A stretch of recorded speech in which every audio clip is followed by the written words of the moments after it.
Hello Commander players, this is Jumbo Commander and today we have a deck tech featuring the Sen Triplets. Sen Triplets is an Esper colored commander, 2 white, blue, black for a 3/3 legendary human wizard that says at the beginning of your upkeep, choose target opponent. This turn, that player can't play spells or activated abilities and plays with his or her hand revealed. You can play cards from that player's hand this turn.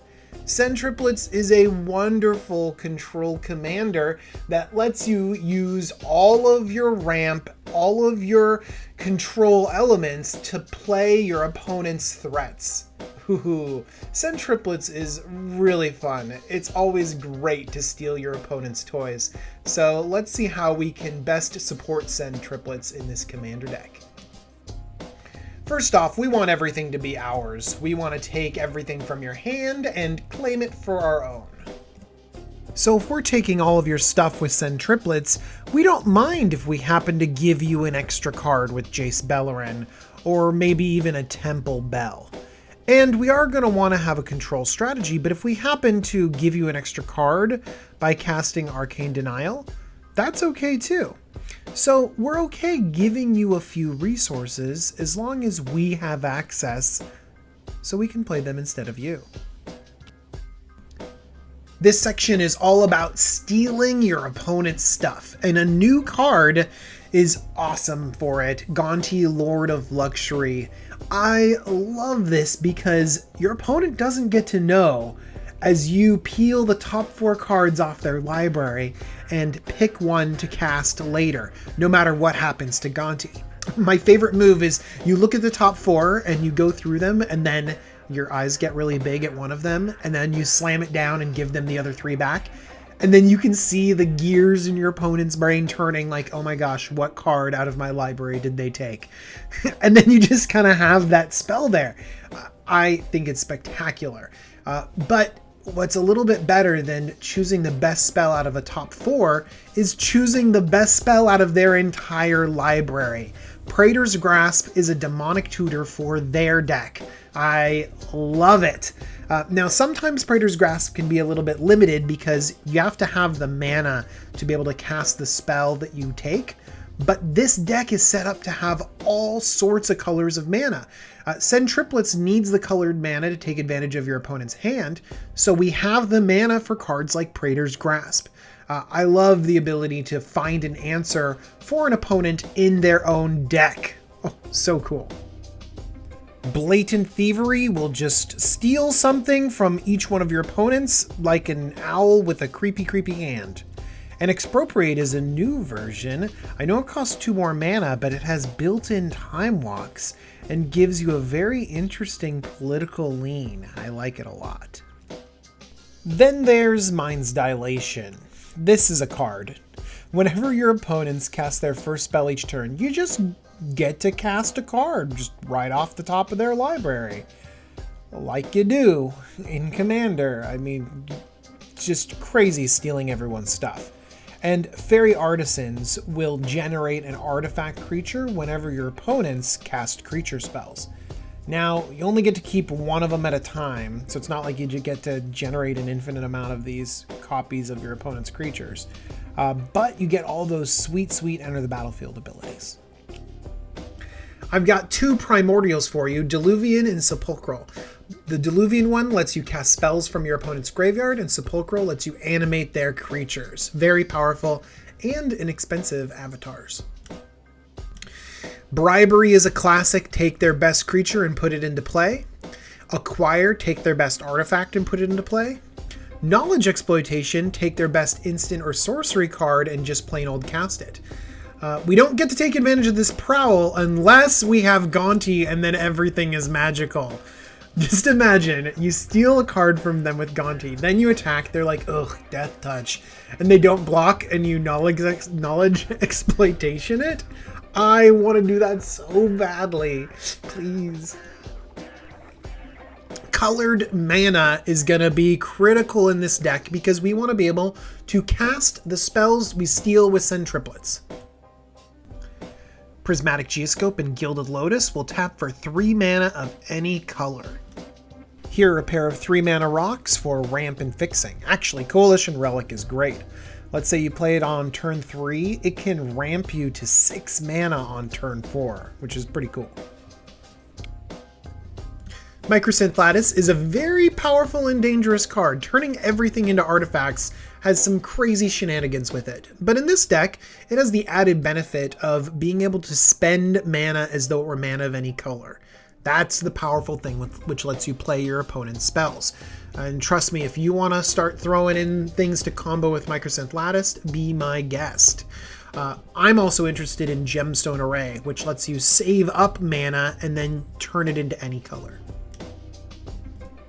Felwar Stone and Exotic Orchard will give you the exact mana you need because it copies your opponent's mana.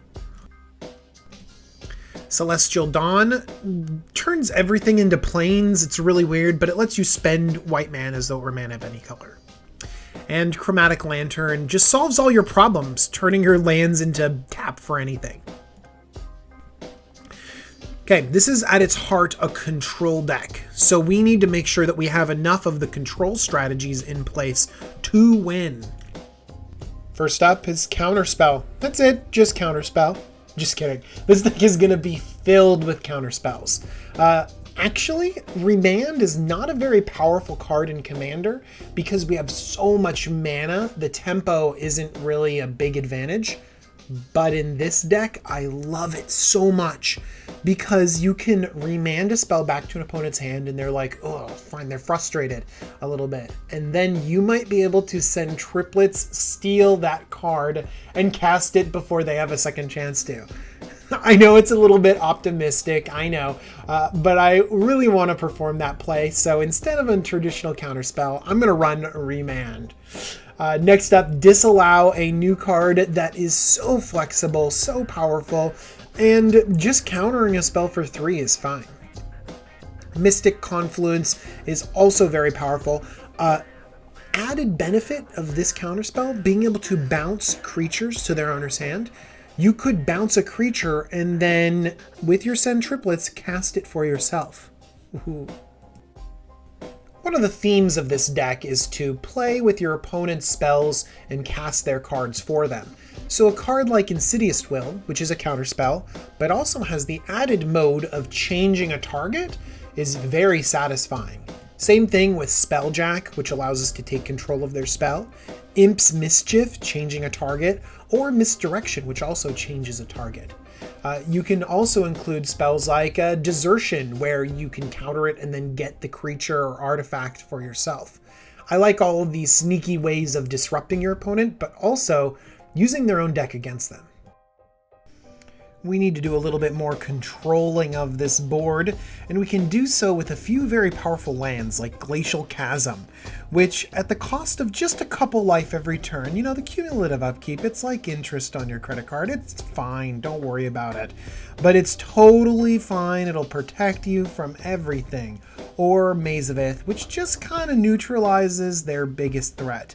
No matter what, these lands will discourage attacks, and that's the important part. We have a few more control cards that can go in a deck like this. Narset Transcendent is an example of being able to draw spells, but also be able to rebound spells like this Supreme Verdict, clearing the board and allowing us to control what's going on. Propaganda can prevent our opponents from attacking us. Again, there's lots of propaganda effects out there. That's an angle you can go. Or a card like Metallurgic Summonings gives us some fodder for clogging up the ground and being able to sort of contain our opponents. So all 3 of these are kind of cards that work around spells, around fewer creatures, around controlling the game. There are a few combos that were too, I don't know, spectacular not to include. Remember that we have tons of artifact mana that gives us tons of acceleration, so just keep that in mind. Remember also that we're running a lot of very interactive instants. All of the ones that I've mentioned here are also under 2 mana. All those spells are perfect for our Isochron Scepter. Man, putting a counter spell, an arcane denial, remand, even a swords to plowshares underneath this powerful artifact can just be back-breaking to our opponent. But what I really want to stick under Isochron Scepter is Dramatic Reversal. I want to use all of those mana rocks I have in my deck to go infinite, because Dramatic Reversal will untap all of those, generating mana, but it also untaps the Isochron Scepter, allowing me to tap it again and then untap it and then tap it again and untap it and go crazy. I really want to get all of the mana. I want to play all of your cards with my Sen Triplet. I might even want to include some cards that let me use infinite mana. Or I can just include a card like Orum's Chant, which, when placed under Isochron Scepter, just says, no, you don't really get to play the game. I'm gonna play your cards. You know, that Isochron Scepter was pretty cute. I think it's a nice little combo. I'm excited for it. But it does not compare to the power of Paradox Engine. Have you seen this card? Have you played against it? It's insane. Whenever you cast a spell, untap all non-land permanents you control. What? Okay, remember all of those mana rocks we have. Okay, we tap them all for mana, and then we play any spell and they all untap. This reduces the cost of every single spell by the amount of mana your mana rocks produce. That's crazy in Commander. Especially when you have access to so much card draw. Heck, in this deck we have access to our opponent's hand.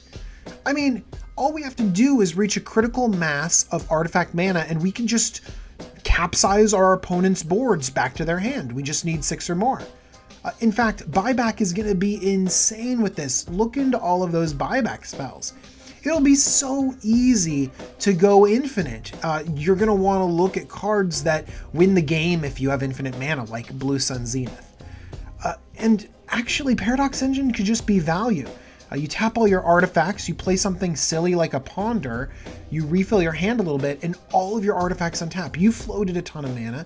You can start playing more and more spells, bigger and bigger spells, faster than your opponent. This card is crazy. I am so excited to infuriate my friends with it.